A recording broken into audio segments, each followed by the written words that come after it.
memasuki pembuahan, pemirsa, pupuk kering itu ditajuk atau dipendam di lubang gendong ya namanya ini. Jadi di tengah-tengah ini ada lubang antar 3 pohon.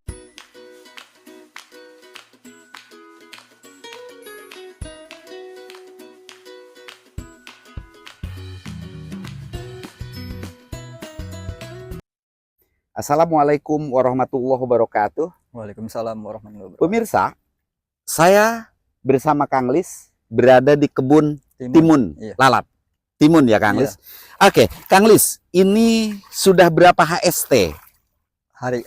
Ya, sudah berapa hari tanam? Ini usia setengah bulan ini. Sekitar setengah bulan ya, 2 mingguan. Di usia 2 minggu ini, tanaman timun kelihatannya sudah cukup tinggi. Dan pada video sekarang, video yang pertama, kita bahas tentang perawatan vegetatif. Dan nanti video kedua ketika tanaman ini sudah berbuah. Kang Lis, saya ingin bincang-bincang. Ini bedengan ukuran berapa lebarnya? Lebarnya ini kayaknya 1 meter ada ya? 1 meter ya? Sekitar 1 meter. 1 meter. Kalau lebar 1 meter. Oke, teknik penanaman zigzag ya? Tidak searah ya? Tidak searah. Oke, 1 meter. Kalau gotnya 70 ya? Ada ya 70 Kang Lis. 70. Nah, yang unik adalah di sini pemasangan turusnya membuat turus seperti turus melon, turus terbuka, jadi tidak disilang begini ya. Nah, memang dengan turus yang terbuka begini biasanya matahari banyak masuk ya. Artinya tanaman lebih sehat. Jadi nggak bersatu pohon timun itu. Biasanya kan kalau nyilang gini bersatu. Oke, Kang Lis, ketika pembuatan bedengan, pupuk dasar yang digunakan apa Kang Lis? Ya, pupuk dasarnya itu Posca, TS, Mutiara, Furadan, KCL. Disatuin. Disatuin satu, tabur itu. Dengan dolomit juga. Pakai dolomit, jangan sampai ketinggalan. Iya. Gitu. Teknisnya ditabur di atas atau di dalam? Ditabur di atas. Jadi setelah dibikin bedengan, ditaburin di atas. Ya udah jadi itu. Taburin di atas. Taburin aja. Langsung tutup mulsa. Oke, jadi saya ulangi, pupuk dasar yang digunakan ini luar biasa banyak banget.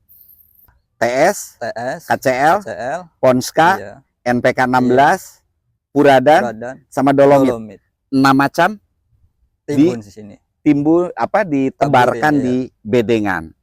Ini adalah pupuk dasar yang digunakan. Nah, sampai dengan 15 hari setelah tanam ini, untuk pupuk kocor sudah dilakukan?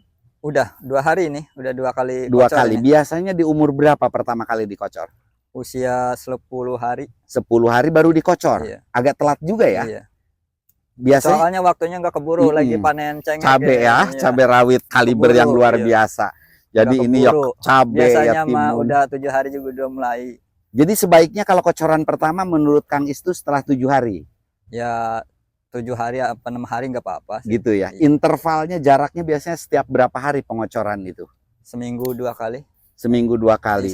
Samain aja pengocorannya ya. Oke. Kemudian untuk antisipasi hama dan penyakit apa yang Kang Lis gunakan? Terutama hama kritik, obatnya. Ya, obatnya disamain aja yang tadi yang di cabai rawit kaliber itu. Jadi selalu yang diandalkan Abasel, upload gitu. Jadi saya hafal nih, Antrakol, udah cuma itu aja. Soalnya udah kebukti di pohon cengkek gitu. Gitu ya. Jadi untuk timun pun itu aja yang digunakan. Untuk antisipasinya. Berapa kali sehari penyemprotannya? Berapa hari sekali? Seminggu 2 kali. Seminggu 2 kali untuk penyemprotan obatnya ya. Kalau pupuk kocor pertama yang digunakan apa Kang Lis? Mutiara NPK itu. Hanya NPK 16 saja, tidak ada campuran lain. Nggak ada. Dan selanjutnya hanya itu aja. Seterusnya ntar di tajuk itu pakai ya TS, KCL, Mutiara jadi satu. Tapi itu di umur berapa? Di sini. Di umur berapa? Usia umur mau panen, umur 30 hari. 30 harian. Jadi ketika memasuki pembuahan, pemirsa, pupuk kering itu ditajuk atau dipendam di lubang gendong ya namanya ini. Jadi di tengah-tengah ini ada lubang antar 3 pohon itu yang digunakan adalah NPK 16, TS, KCL, seperti pupuk dasar ya. Nah, 1 lubang berapa banyak? Ya ukuran 3 sendok nggak apa-apa, 2 sendok. Sekitar kalau pengen itu normal itu 3 sendok nggak apa-apa. Sampai 3 sendok karena Iya. jaraknya jauh, aman ya. Soalnya jauh. Artinya Aman. jarak dengan pohon itu Biasanya jauh. punya temen mah jaraknya pendek. Gitu Kalau ya. saya mah jauh. Ini Soalnya- kelihatan pohonnya sehat sekali, Iya. Kang Lis. Alhamdulillah. Ya. Oh, jadi ketika nanti menjelang pembuahan di 28 sampai 30 hari itu ditajuk ya. Soalnya makannya banyak itu lagi Gitu ya. pembuahan mah ya. Nah, ini total area yang timun ini berapa? Luas apa? Jumlah pohon Batang. berapa? Ada 2.400. 2.400 Iya. pohon. Jadi pemirsa, ini timun berdampingan dengan cabai Cabai. yang luar biasa, Berdekatan itu berdekatan, timunnya juga cukup sehat, sekitar 2.400 tanaman. Jadi gini Kang Lis, mungkin di video pertama itu kita membicarakan tadi mulai dari bedengan, Iya. pupuk dasar sampai perawatan. Kemudian nanti di video kedua ketika sudah mulai berbunga kita bikin sampai berbuah satu Iya. video lagi ya Kang Lis ya. Semoga aja pohon Amin. timunnya jadi. Jadi dan berbuah lebat Iya. seperti cabai Cabai rawit sekarang kaliber ini. yang Iya. luar biasa. Itu saya cemburu lihat cabai rawit kaliber yang sedemikian mantapnya Kang Lis.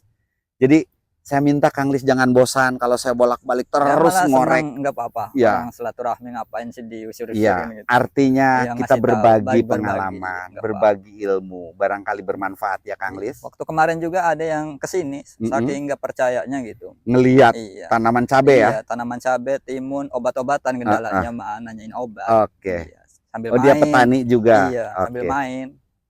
Ya tuh obatnya terbuka Begitu aja saya mah tuh. diperlihatkan Iya. ya. Cara-caranya udah dikasih tahu semua. Oke. Oke, pemirsa, mungkin itu bincang saya dengan Kang Lis tentang budidaya tanaman timun di fase vegetatif. Masih fase pertumbuhan sampai sekarang 15 HST. Nah, nanti ketika 30 HST, insya Allah akan kita posting video yang kedua ketika timun itu sudah mulai berbuah ya Kang Lis. Iya. Saya bersama Kang Lis pamit undur diri. Terima kasih. Kurang lebihnya mohon maaf. Billahi taufik wal hidayah. Assalamualaikum warahmatullahi wabarakatuh. Waalaikumsalam warahmatullahi wabarakatuh.